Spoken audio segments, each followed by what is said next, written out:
Il libro è la ciliegina sulla torta di un lungo percorso di storia di battaglia,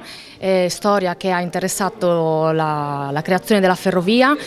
con tutta una serie di vicissitudini, dal terremoto, dall'immigrazione, dai viaggi per scuola, per lavoro, fino ad arrivare ai giorni nostri, la battaglia della chiusura e quindi della riapertura della linea, culminata con la vittoria del territorio di tutte le amministrazioni, i sindaci e i comitati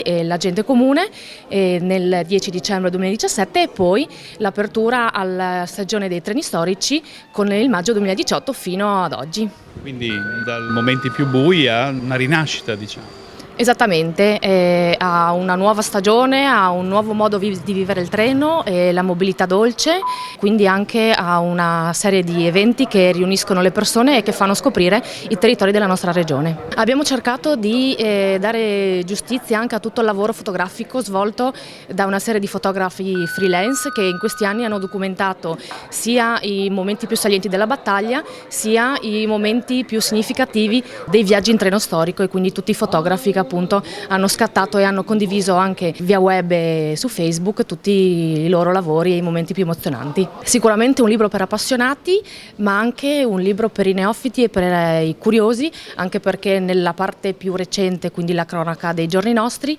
ci sono tutta una serie di box e quindi di pillole che fanno scoprire delle curiosità che magari i più non sanno, quindi anche una cosa interessante, un po' stuzzicante, ecco. Ricordiamo il titolo e dove trovarlo? Si trova in tutte le librerie, anche nei circuiti online, e si chiama Un gioiello sui binari, storia della ferrovia pedemontana Sacile-Gemona tra emigrazione e promozione turistica.